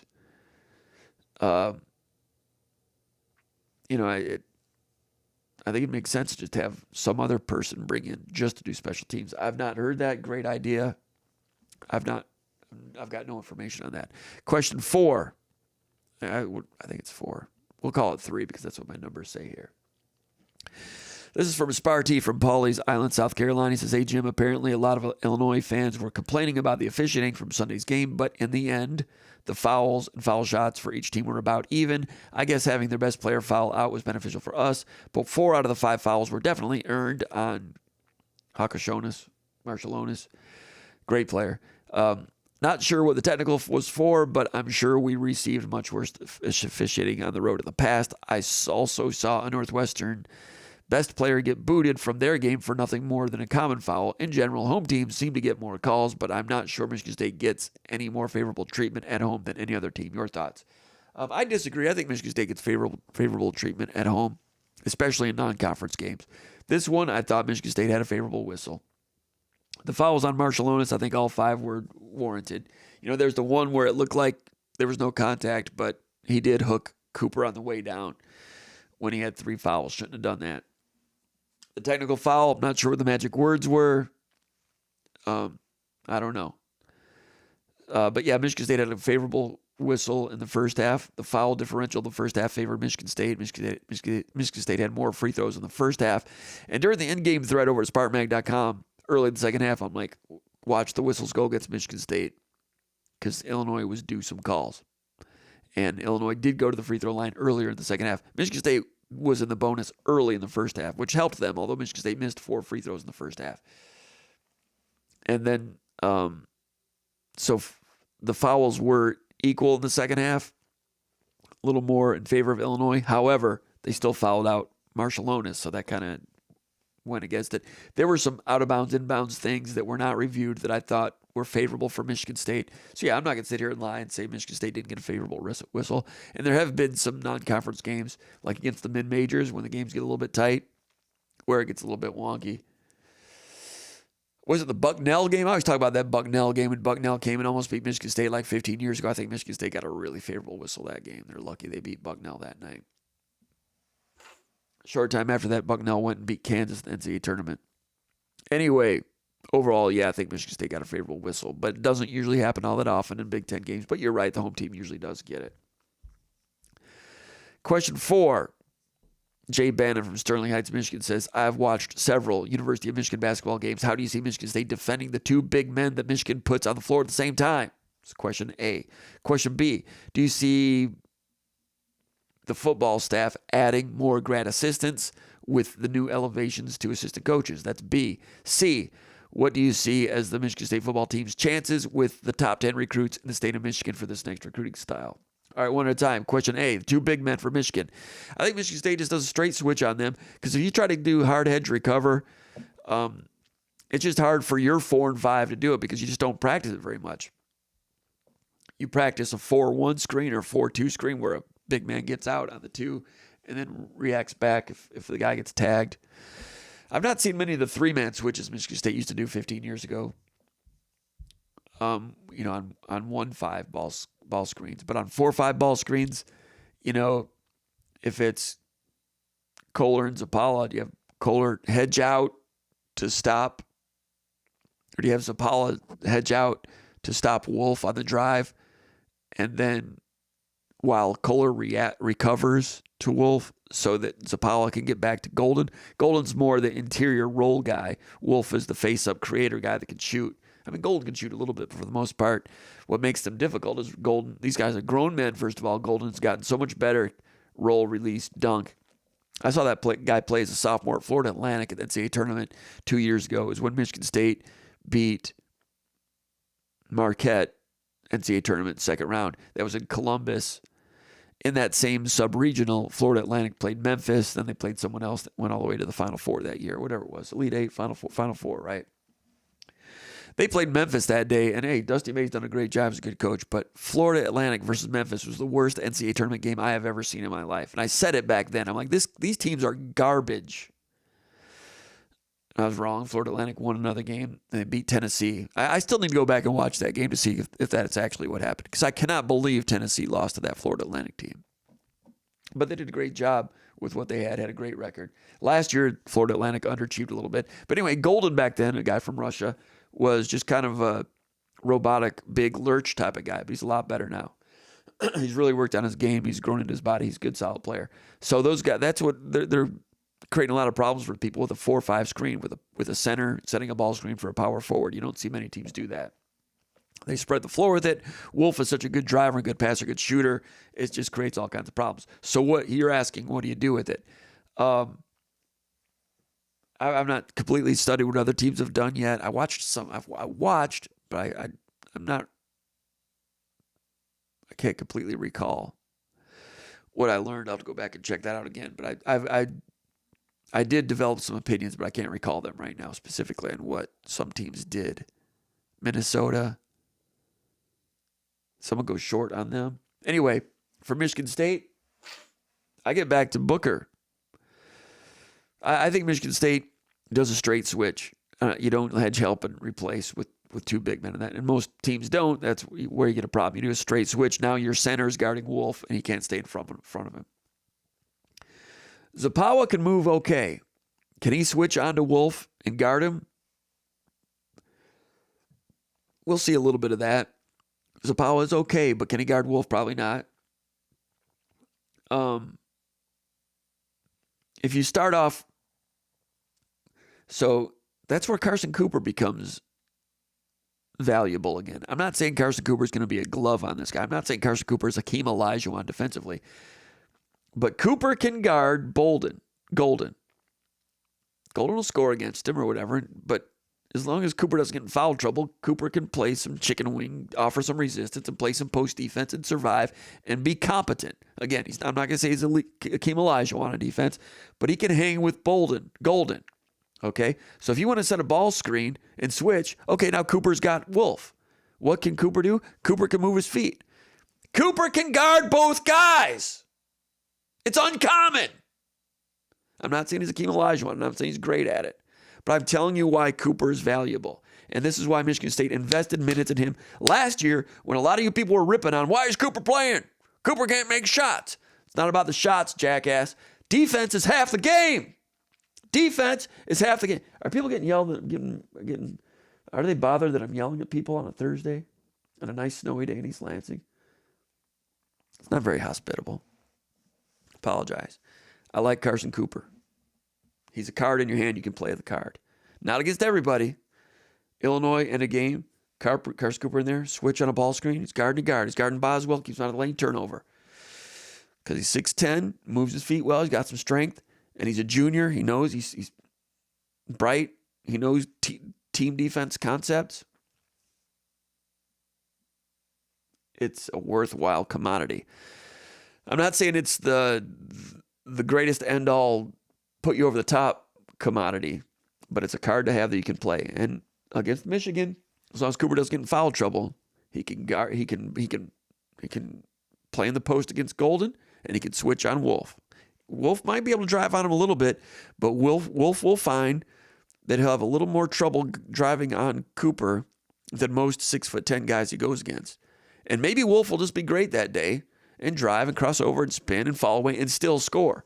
But Cooper will offer resistance. He'll make it difficult for you, and you'll have to make a difficult shot to beat him, which is all you can ask. You switch and you put Kohler on Wolf, which they'll do a few times. I mean, that's who's going to be guarding him primarily to begin with. If you start Zapawa and Kohler's going to be on Wolf. And Michigan doesn't go to it necessarily right away at the beginning of the game. Wisconsin had all kinds of trouble with it. And it was still kind of new back then, but more people have been watching it and trying to get used to it if they've got the cards to play against it. Wolf will drive on Kohler, and Kohler is not great at that. He's better than he used to be, but he could be able to survive. Cooper can do it. We're going to learn more about Booker this weekend against Bayley. If you have Booker on Wolf, then you run a ball screen. Now Booker is on Golden. Now screen roll, and Booker most likely gets abused down low by Golden. Screen roll to the rim. Unless Booker can improve on that here in the next couple of weeks. It's a problem. You're right. That's part of what makes Michigan good. And Michigan is good. Michigan is good. They've had some tight games lately, but they present some matchup problems. And they have guys that can shoot all over the place. Basically, they got three-point shooters at all five positions, which reminds me of the Beeline teams. Different style of play, but when you got shooters at all five positions, man, you can run any offense you want. You're going to cause problems as long as you're doing 5 out, 4 round one type of stuff. And they do it. They turn it over a little bit too much, but they'll get better. Problem Michigan State's going to run into the game in Chrysler is that Michigan State will be playing their third game in 7 days with a couple of 2-day preps. And it'll be Michigan State, from a scheduling and travel standpoint, at their most challenging, worst time of the year when they go to Ann Arbor. It'll be the worst timing. So Michigan State's fuel gauge is really going to be spent. The amount of time to get ready for an abnormal prep like that, not ideal, because you're going to be tired, and then you got to try to teach your team how to defend the 4-5 ball screen and these new things you have to do against these things you don't see all the time. Practice time is going to be very important, but you're going to be tired and you're going to want to rest your team. So not ideal for Michigan State. I'll have to look to see I'm not sure what Michigan does prior to that game, who they play and how much rest they have. But Michigan's going to have a big advantage in that regard. Let me see here. Another thing that Michigan has in their advantage is that they've already gone on the West Coast. They did it early. They did it the first week of January before you're tired as a team. So that might have caught up with them a little bit one game later when they went to Minnesota. But, you saw Purdue lose at home to Ohio State this week. What's the X factor in there? What's what's the variable? The variable, it's not really a variable. It's one of the factors there. Purdue lost at home to Ohio State. How could that happen? How could that happen? Who did Purdue play prior to that? They went out west. I know they had a lead against Ohio State, but they couldn't sustain. The West Coast travel, coming back home, Purdue's not the same. They lose at home to Ohio State. How can Purdue lose? How can Ohio State win at Mackey? Check the schedule. You'll find the clues. Success leaves clues, my buddy Nick Saban used to say. So does failure. All right, let's look at Michigan when they play. Interestingly, Michigan and Michigan State are going to be playing, 2 of the last 5 games of the season. All right, it's going to be Friday night, Sunday. Look at this. This is dog crap. Michigan has a bye week before the game. Michigan plays at Ann Arbor, at Ohio State. Tuesday against Purdue at home. All right, then they go on the road. All right, Wednesday, Thursday, Friday, Saturday. They get a 4-day prep to play Ohio State. Then they come home and they got Monday, Tuesday, Wednesday, Thursday. They play consecutive games on 4-day preps. Michigan's going to be at home, rested, fresh as a daisy, in your scouting report. Michigan State's going to go 2-day prep game, 2-day prep game. So Michigan State's at a supreme disadvantage at Ann Arbor, February 21st. Michigan State still might win. Michigan State's a good team. Michigan's a good team. The rivalry factor, Illinois, Michigan State, Izzo is going to get them up really hard for this. Izzo's going to get them really fired up for this game because it's a rivalry game. Dusty May will try to, but all the new Michigan players won't quite know what this is about. They'll try to win real, everything. They won't quite have the rivalry thing that Michigan State has. And Michigan State's going to need that rivalry push to win that game. I'm telling you right now, make Michigan a 5-point favorite at home against Michigan State just because of where it falls on the schedule. I'm telling you. Now, there's someone out there that'll say that I was predicting Michigan was going to beat Michigan State 2 times, maybe 3 times back when they had Iggy, Ignatius, Marshallonis. What was the guy they had from Lithuania that was great? Great player. Brekakauskas, whatever his name was. Great player. And Michigan State did a great job that year. That was when Cassius Winston finally turned the corner. Was that the junior year when Winston took Michigan State to the Final Four? Probably so, yeah. I thought Michigan was going to win each one of those games, and I was wrong all 3 times. So you could point out that I've been wrong before, but I'm just telling you the schedule. Michigan State is screwed schedule-wise for that game, the first meeting. So I'm predicting a split right now. I think Michigan wins that one. Michigan State wins the next one.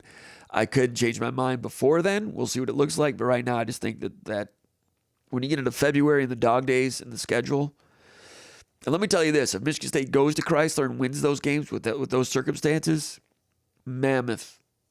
It'll take a mammoth effort and a lot of fuel.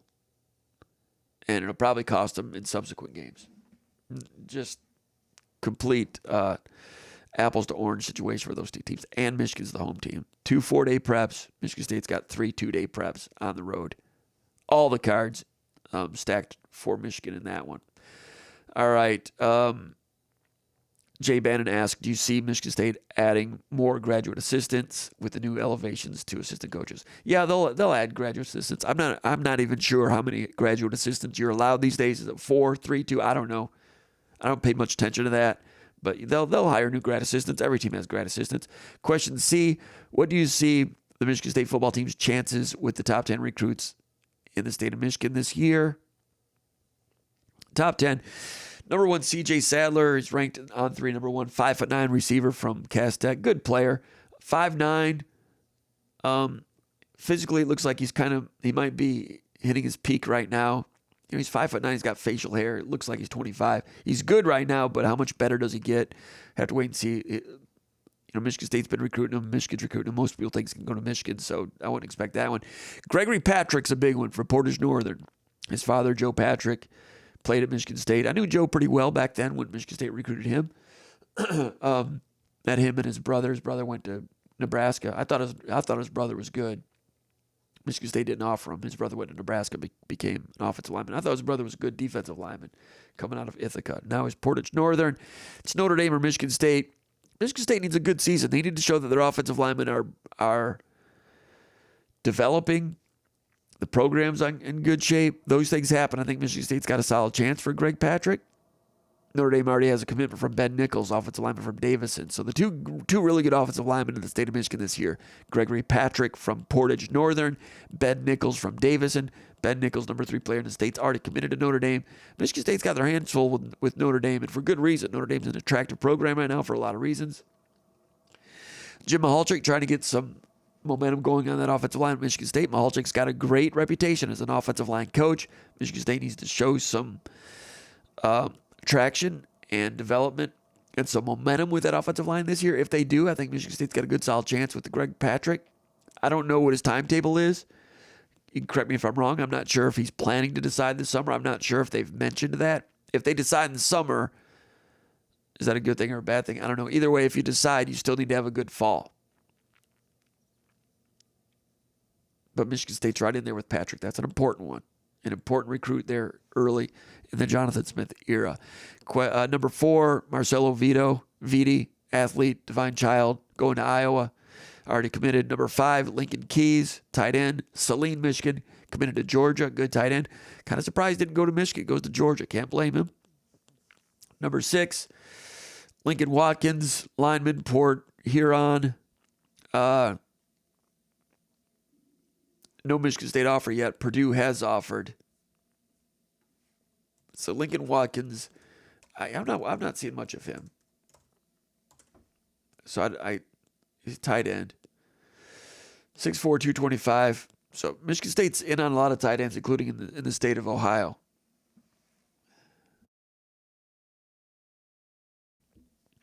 So no offer there yet.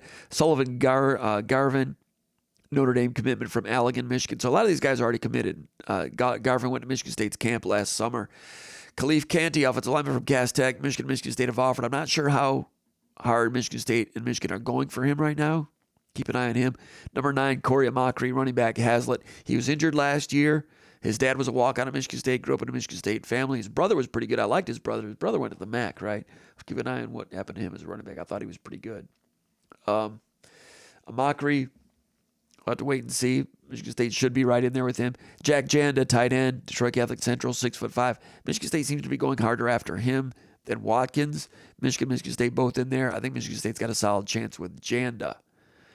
I think Cade Kaufman should be in the top 10. I think Michigan State's got a very good chance with him. I think Cade Kaufman should be a top 5 player in the state of Michigan. We'll get more on him in a moment. Question 5, Matthew from Ravenna, Michigan.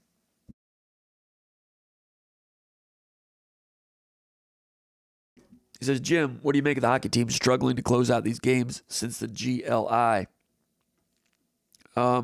Just real briefly on this.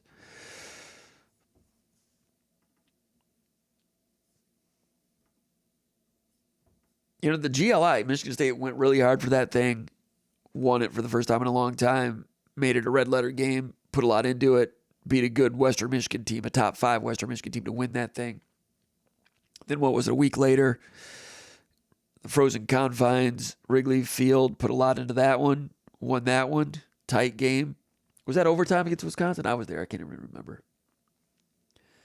Then, on the road at Penn State, struggled. Held on to number 1 ranking. Came back home, played Michigan. Was the better team for 2.5 periods. Something like that. Michigan to the credit. Michigan scores late, forces overtime, wins in overtime. Michigan's good in overtime. 3-on-3. Not something you'll see in the NCAA tournament, but pretty good. But no real harm. Nothing egregious there. Came back the next day. Michigan State played really well on Saturday. Beat Michigan 4-1. Should have been 4-0. Could have been more. Michigan really gooned it up there at the end, taking a shot at Stramel, Michigan State's physical starting center, blindsided him, and then went after Russell. 2 guys on the top line for Michigan State. Guy jumped off the bench, just clotheslined him. I'm going to commit a roughing penalty, game misconduct, shot to the head, the whole thing. It was straight out of slap shot. They gooned it up bad, which is ironic because 2 years ago, Michigan's coach was saying that Michigan State can't play with Michigan unless they goon it up, unless they muck it up. What did he say? I can't remember his exact terminology. Adam Nightingale said nothing like that after this game, but I've never seen Michigan resort to cheap, dirty shots because they're down 4-1 like that, ever. So what does that say about Michigan? I think Michigan hockey's getting a little bit worried about Michigan State's climb. That's what I think. Michigan's still good. They're a top 10 team. They're not a shoo-in for the NCAA tournament, but that was dangerous. That's hockey. You know, Michigan State didn't retaliate. They had Minnesota coming up. If you retaliate too much, you run the risk of someone getting, a match penalty or, getting suspended for the following weekend. So, Michigan State's good, very good team. A lot of talent. Not a huge abundance of talent. They've got good talent. NHL players, 2 first-round draft choices on the top line. High-round draft choice at goalie. Good. Not as much top to bottom talent as Boston College or Minnesota, but you can still be a better team. But Michigan State's right in there with those teams. But you're right. Struggling to close out some games. They've not blown a lot of teams out until they blew out Michigan. It was 4-0 with a minute to go.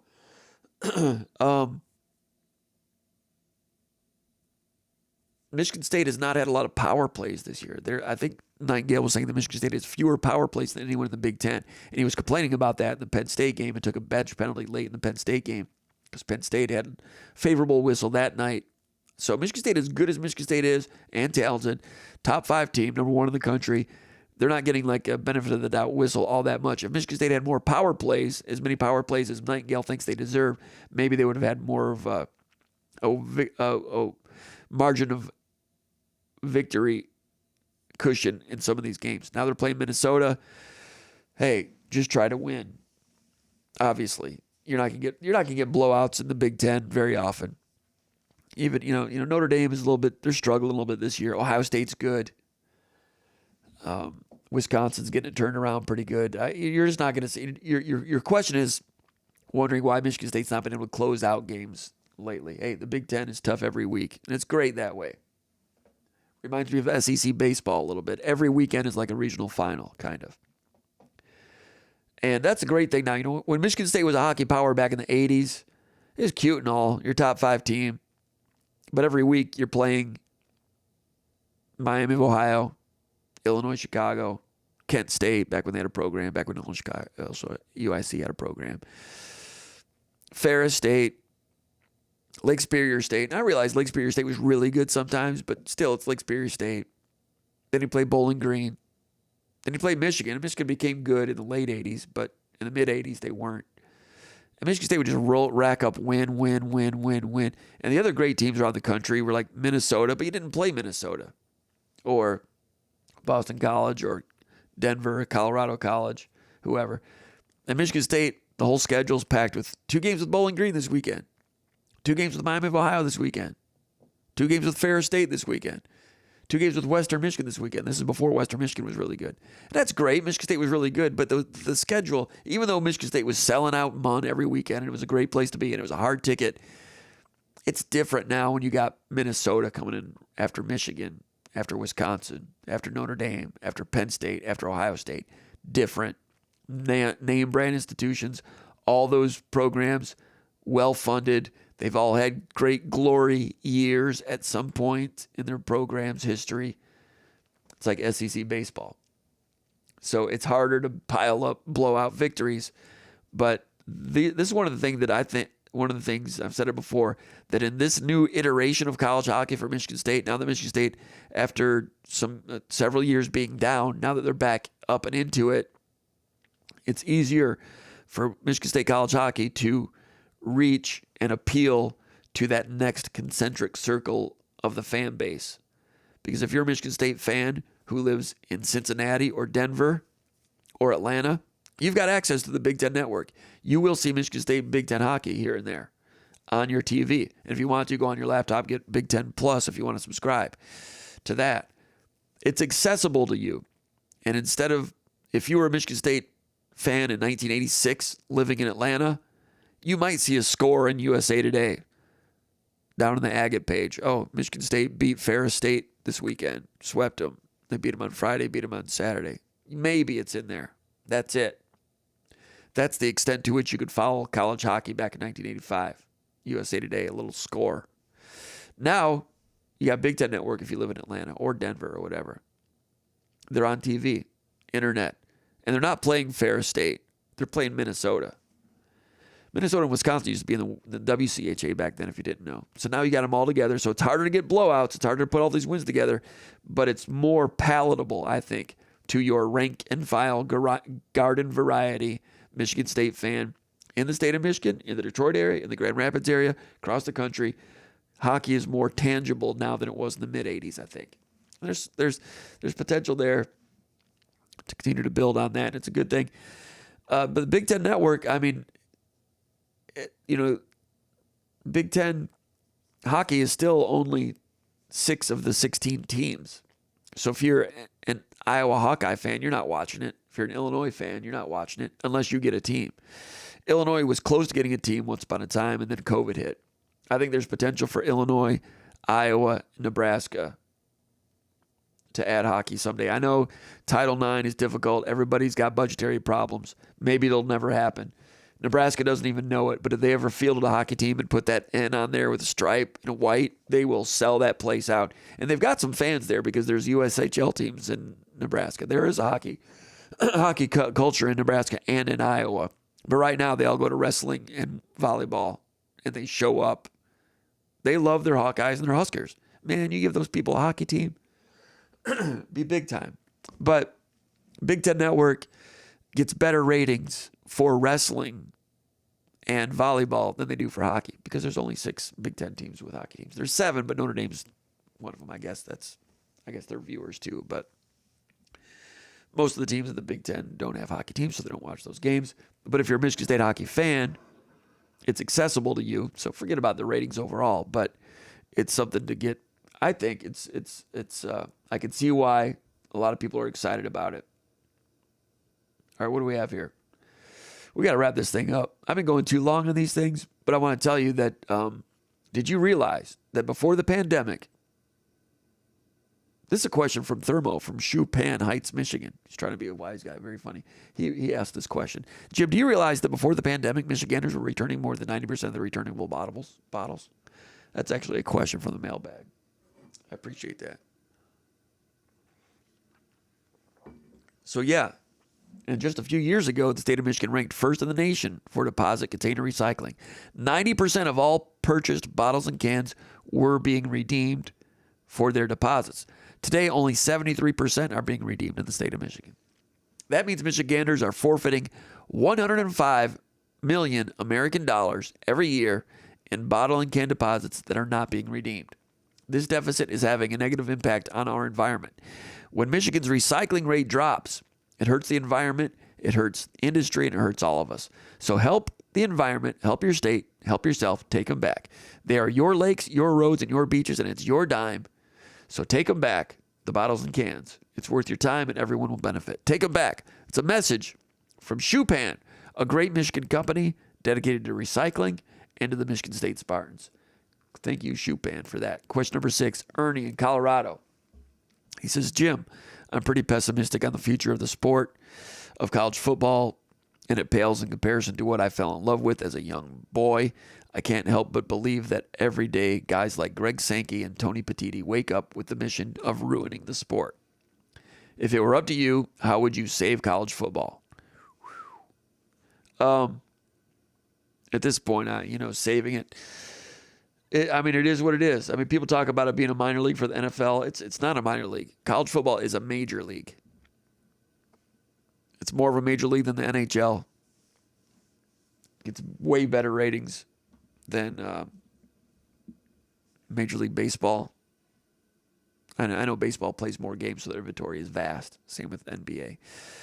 But all that money was coming in, so some of that money had to go to the college players, and they deserve it. The problem is the portal situation. They need to get a handle on roster retention. Now, can fans like yourself wrap their heads around, are these players going to remain students? If so, I think that's a factor in fans, some fans like yourself, I'm thinking, remaining loyal to your school if you know that these players, even if they're being paid, if you know that they're going to class and they are students, and they are walking the tundra and walking through Wells Hall right now on their way to a class at Berkeley. If you know that, that's always been part of the relationship between many college football fans and college players. There's less of that now. There's a lot of programs where players don't have to go to college. We've seen that in the past. There's been times at Michigan State when players haven't had to go to college. Now, it's been pretty good over the years. I think Jonathan Smith is cut from that mold too, like D'Antonio, making you go to class because he wants guys to graduate. But some of these guys are starting to make, a lot of money, right? But you still should go to class. So is this, what I'm describing, is that just kind of like fairy tale bull crap? I don't know. But people like yourself, there's less appeal to some of you now, and I understand that. And we've seen ticket sales decline at Michigan State. But if you win, then that'll come back. Because I use Indiana and Arizona State as an example. Do you think they're liking football, Indiana and Arizona State right now, regardless of the portal situation? Heck yes, they like it because they won. Like it at Illinois right now? Yes. Very good season. So if and when Michigan State starts to win again, a lot of those fans will come back. But some of them, like yourself, it won't quite be the same. But I'm not exactly sure. Saving college football, it's too late to make it what you grew up with. It's not happening. That toothpaste is not going back in the tube. But they do need to find a way to put guardrails on all of the transient nature of transfers. It's nice that the players have that freedom, but there's some negative consequences to that also, where players are getting pushed off a roster so you can make room for more. It used to be that if you committed to a university, you really thought you were going to go to that college for 4 years and get a degree.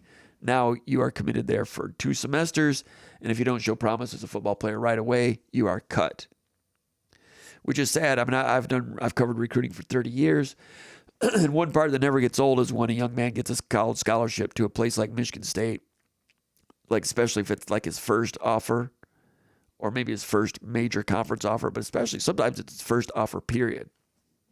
You'll have a young man coming to camp, basically trying out, trying to impress coaches. His parents are there. He drives off campus. Then they call and offer a scholarship because a lot of times you can't offer them on campus. At least you couldn't. And some people follow those rules. And you call and you talk to that parent and how overjoyed that parent is that their son is now guaranteed to go to college. For some people, that's a huge deal. And those used to be, I never got tired of writing those stories. And it's awesome. Now, they're guaranteed 1 semester and they might be gone. Especially if there's a coaching change gone. That's the sad part. That's unintended consequences. So at the top, you do have some players that are making 6 figures. Some are making 7 figures, and that's great. But down here at the bottom, there's a lot of unintended consequences that it's not as good as it used to be.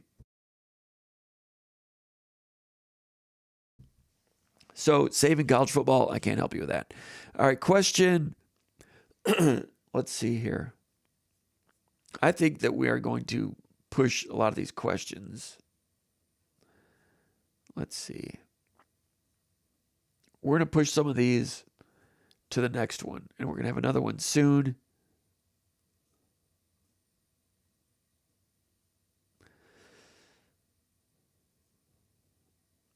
We'll do one more question here. Some of these others have a longer shelf life I can get into in a couple of days. Got 2 more basketball questions here. Let's go with that. Then we'll wrap it up, and we've got some longer term football ones. I wanted to get to Cade Kaufman, the quarterback, a little bit from East Kentwood. He was at junior day last weekend. I think he's an excellent quarterback. Excellent. And I think he's a top 10 player in the state. And we'll get to him next week. But if you told me Cade Kaufman was a top 150 national recruit and he was committed to Penn State, I'd believe it. And I'm not surprised Ole Miss has offered. I think he's an excellent prospect. I need to see some full games. The highlights are really impressive. I want to see some full games. I want to see the incompletions. I want to see the interceptions. And I didn't see that with Leo Hannon this year because he was injured a lot. Highlights are great. I want to see everything to get a bigger read on. You need to see the plays that were not a success to learn more about a quarterback, I think, to get a holistic view on things. Hold on, we got a couple of basketball questions, and then we'll wrap it up. We've got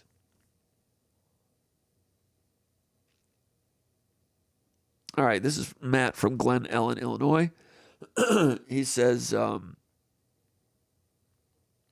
P.S. before I get into the question, he says, great to meet you at Old Crow in Wrigleyville before the Frozen Confines game.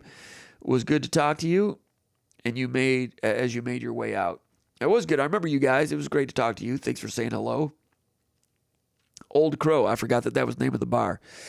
Before the Michigan State hockey game down at Wrigley Field, ran into some maggers. It was great. It was a great atmosphere, great event. 25,000 at that game, I think it was. Cold. And it was cool. Really cool. It was better than I thought it was going to be. And Michigan State fans fired up. A lot of young Michigan State fans. You know that young Wrigleyville, 25 to 32-year-old type of Chicagoan, Spartan, green and white guy. Saw a lot of those type of fans. And those are good people. Those are my kind of people. I used to be one of those people. I didn't live there, but I used to go there and have a lot of refreshments. It's a great time. Enjoy those times. Matt from Glen Ellen says, consensus from your last VCast is you still have doubts about this team. I didn't really realize that. The last VCast after the Illinois game, I didn't mean to come off that way. But yeah, I've got doubts. They're good. They're not a complete team. He says, outside of the overall strength of the Big Ten slate thus far, what is holding you back? What is causing pause? Good team. My answer, number 8 in the country right now. Number 8, maybe not right now. They've got some losses coming. Michigan State does. And I think a couple of double-digit losses coming. I think they're going to lose by double digits at Illinois. I think they're going to lose at Michigan.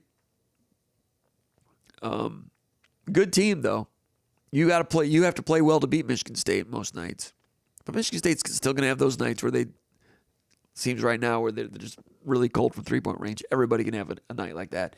Michigan State, the turnover situation, they're good, but they're not good enough to impose their will on you. Strength in numbers helps. Playing fast, playing deep, outlasting teams, defense rebounding. Michigan State's number 1 in the Big Ten in field goal percentage defense. Number 1 in the Big Ten in three-point percentage defense. That's good. Part of that might be who they've played against. They've not played many good Big Ten teams yet. They played Illinois, though, and Illinois did not have a great three-point shooting night. Number 1 in the Big Ten in scoring offense, which is hard to do when you don't shoot three-pointers well like Michigan State. Number 1 in scoring margin, as you would expect when you're the only undefeated team remaining and you have not played the best teams. You blew out Nebraska, blew out Minnesota, blew out Washington, although Washington brought it back to a 10-point margin. Three-point shooting's been terrible all year. Dead last in the Big Ten out of 18 teams in three-pointers attempted. And dead last in three-point percentage. Everybody knows that, but three-pointers attempted. Can you be really good when you don't shoot a lot of three-pointers?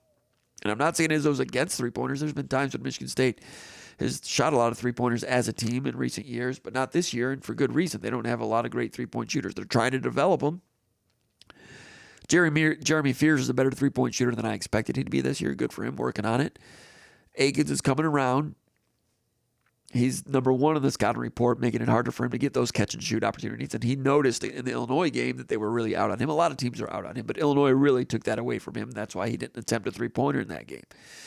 So he tried to make things going medium range, and that one huge offensive rebound late in the game, which was big, which picked up the 5th foul on Marshall Onis. I know his name's not Marshall Onis. I was trying to be funny. Great player. So Michigan State's had trouble being a Final Four type of team when they don't have a stretch 4 that can make three-pointers. 2001, they did not have a stretch 4 that can make three-pointers. All of Michigan State's other Final Four teams under Izzo has had a stretch 4 that can shoot three-pointers.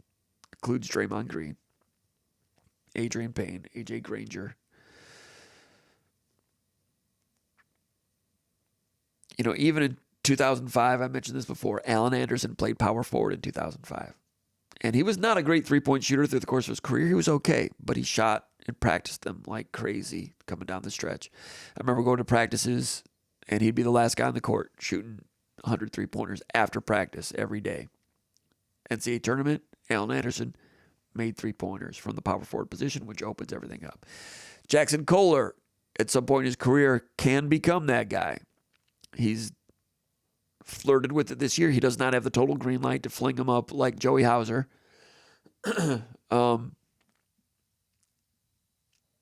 Xavier Booker has the green light. He's streaky. He's not Joey Hauser. So Michigan State lacks that. Frankie Fiddler was supposed to be a three-point shooter. Was like a 37% guy. Last year at Omaha was like 40% as a sophomore with fewer attempts. This year he's been ice cold, like 15, 16%. But he hit a big three-pointer the other day against Illinois, and he's playing the four a little bit more. I'm not saying he can be like an every minute, every day four, but he can come in and give you some minutes of the four and give you some of that. You know, Morris Peterson played the power forward in 2000 for just about 5 minutes a half. He started at the wing, then they moved him to the four for about 5 minutes. Go back and look at it. You had him as a four. When Granger would sit, you go from a very good shooter at the four to even a better shooter at the four. On the screen roll replays, Peterson is a power forward in 2000. Go look it up. Kelvin Torbert played the four in 2005 coming off the bench with Anderson. No, the year before. The year that Torbert led the Big Ten in three-point shooting at 6'2", he played the four. Go back and look at it. Michigan State was low on bigs, and they had a small lineup with Torbert at the four. Not all the time, but a lot. Anyway, and that team was not great. They were limited. That would have been 2004. That was the year they lost to Nevada in the first round of the NCAA tournament.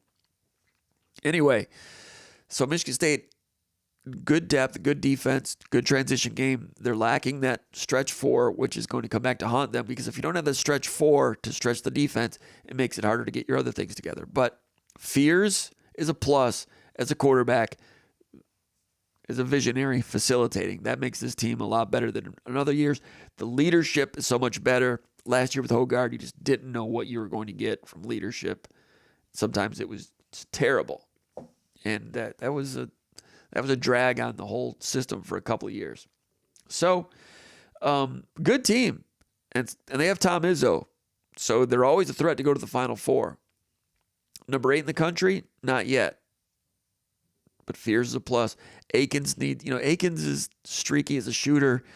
He'll make some big plays. He's got a lot of heart. It gets a little messy here and there. Richardson's been great. Can he sustain it? Holloman is streaky. Was huge in the Illinois game. Zapawa has been better than anyone expected, and he keeps getting better. He's a rugged guy. He's got some fluidity, and when he gets the ball down low, the game doesn't stop like it did when Sissoko would get it down low. He's got some fluidity, can finish. Kohler keeps coming around. Some of that reverse pivot face stick shot, Fallaway made a nice one, and then that face up. It's a big one. Let me see here. When did that happen?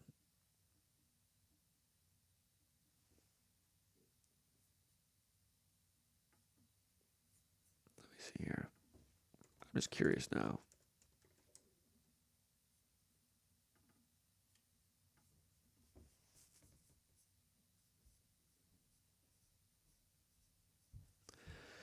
Kohler had a fadeaway smooth one over Morris Johnson late in the first half, 32-27. Then Kohler had that tip in. Kohler was active. They wanted to get him more touches, and they did in this game, and they got a lot out of it. Two possessions later, late in the first half, backs down against Ivisic. Counter hook, nice. Cuts it to 32-31. 3 minutes left in the first half. He helped bring him back. Illinois was not double covering Kohler. So Michigan State probes that a little bit. Get down low to Kohler. If you're not going to double team him, he's getting better going to work, backing you down. And he's got enough of a package there to start becoming more efficient, more productive there. So that part of it can get even better. When Michigan State went to the Final Four in 2019, when Winston was a junior and Xavier Tillman was a junior, or was he a sophomore? Anyway, Tillman was not a starter earlier in that season. Bingham was starting. Tillman came on Nick Ward was starting, right? And Nick Ward had the hand injury. Ward was limited, but they were better with Tillman. Tillman's an NBA player, defensive player, guarded Zion Williamson in the regional final. But Tillman, you look at what Tillman was in December of that year, completely different than what he was in March. Players can get better through the course of a season. A.J. Granger, 1999, coming off the bench. Hit, 2 3-pointers late in the first half. They got down against Kentucky in the regional final 15-5 early. And Kentucky was the superpower at that time. Tubby Smith, they're defending national champions. They've been in the Final Four 2 or 3 straight times. They're playing Michigan State, who hadn't broken through yet. Izzo had no Final Fours, young coach. Granger was the guy that brought him back. 3-pointers coming off the bench. But that Granger in March of 99 was different than the Granger of December and January. Players get better through the course of a season. Tillman did it. Kohler can continue to get better. And that's one area where this team has a ceiling of development that they can still chase. Booker can do it. I'm not confident in that. Bless his heart. Love him. Got to keep that switch on. Got to keep that pilot light lit. But he's got a ceiling of potential. He could get better. Fiddler could get better. If he becomes a 37% 3-point shooter from this point forward, he's a different player. And he has his weaknesses. Some sloppy turnovers here and there. Defense gets a little bit wonky here and there. But if he can give you some 3-point shooting, consistency like Izzo talks about, then the whole thing can get better. But Kohler, the tip into the buzzer was big. The follow away was big. And then they go to him with 4 minutes to go. They run a little diamond set down screen and post him up as a go-to player. 4 minutes to go. In the post, reverse pivot, or kind of inside pivot, turn face, shot over him, made it 15 feet. Michigan State goes up 74-67 with 4 minutes left. Went to Kohler, he delivered. Went to him again, 137 left, up by 2. Ran guards through, posted him up. Post, hook shot, missed. So Kohler was very good, and there's more where that came from. So your question is about why I'm not totally in on this team. They can become the team that you want them to be and the team that you think that they are, but I'm saying they're not there yet. And I don't think they're number 8 in the country right now, but they could be soon. So, they've won 11 straight. It looks good. They're getting better. But they've got some losses coming. That schedule's going to catch up with them. I will be really impressed if it does not catch up with them. They're good right now. How many great teams are better? Like head and shoulders better than Michigan State? Not many. How many are better? There's teams in the SEC that are pretty good right now. Tennessee, but they get wonky sometimes. Alabama, but they can have a cold night, but they're good. Auburn is good, especially if Broom comes back. When he comes back.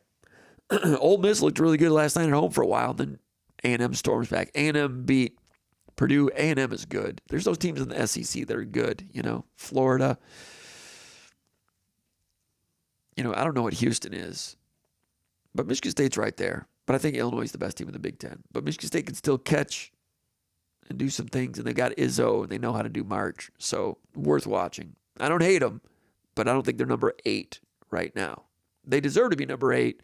They've won 11 straight, but some losses are coming. And we'll keep an eye on those other things. But I like Fears. Fears is getting better all the time. With his reads, quarterbacking, it's good.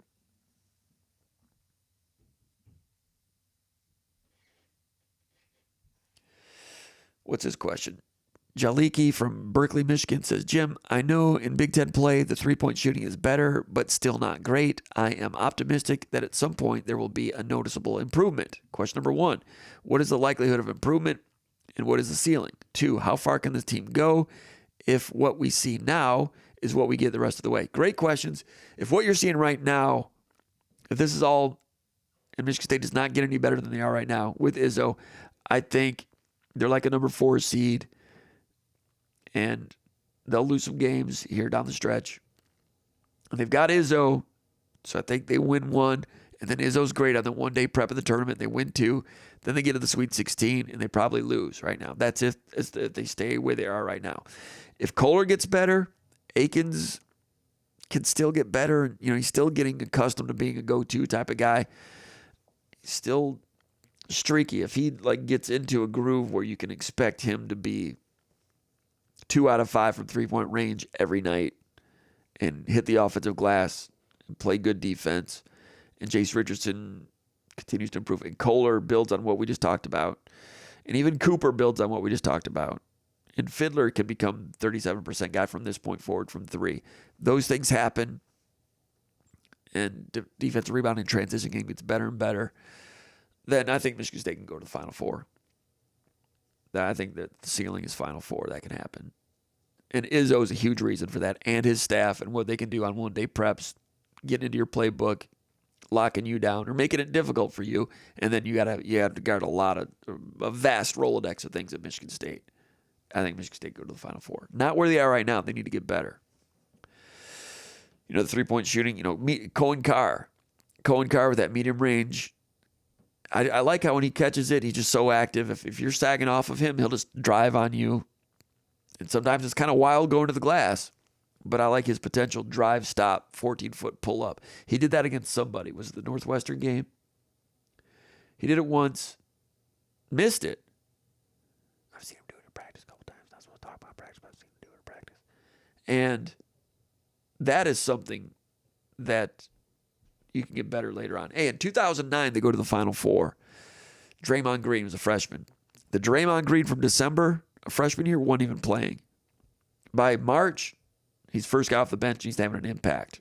It's the first time we saw like the real Draymond Green starting to come out of his cocoon. And he was impact, defense, passing, making shots, just being Draymond Green, making plays. Offensive player in college. Cohen Carr is a different type of player, but there's a potential that Cohen Carr could look a lot different in March than he does right now. All these guys can look different. And some teams that continue to improve, some of those Final Four teams that Michigan State has had, they've had that. This team has some of those guys that are still developing. Booker, I want to see him this weekend. Hey, Michigan State could lose to Rutgers. Seriously, that could happen. He's going to be guarding Baldwin. What does that look like? If he can do it, can he survive and guard Wolf later on? Maybe not for 40 minutes, but he could pitch a few innings doing that. Then you run a ball screen and make him switch on to Golden, then you got a problem. But Michigan State's got some cards. They got a great coach, and they got good togetherness and chemistry. And like Izzo says, we get along great right now. Let's see what happens. He doesn't say what's going to happen when we lose games, but he wants to see what happens when there's rough waters. And he mentioned rough waters ahead yesterday, and there are rough waters ahead. They're going to lose some games, people, and don't evacuate the bandwagon when it happens. Anyway, I got some good football questions. I'm going to get to those later. This show is a wrap for today. I appreciate everybody checking in and supporting SpartanMag.com. And go to SpartanMag.com. Thank you for supporting SpartanMag Live. Thank you for the likes. Thank you for subscribing to the channel. Go to SpartanMag.com. Become a Magger. We need you over there. We need you. We're going to talk some football.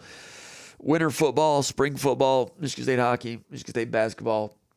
Final Four is not on the schedule, but it's within the grasp. We'll see what happens. Rutgers is going to be tough this weekend. If Michigan State goes there and wins by 14 and they keep a lid on those guys, I'll be impressed. Still need to see more, and if they do, that means some other players have come around. We will keep an eye on that. We will keep watching the development of Michigan State basketball, player development, as this Michigan State team, 16-2, number 8 in the country, tries to build toward another Big Ten championship. How many would that be? 10, 11, 12? I don't know. I have to look that up. He's going for his 16th Sweet 16 this year. I remember that one. I think that'll happen. Thanks for watching. We'll see you next time. Go to SpartanMag.com. See you over there, everybody. Take care of each other.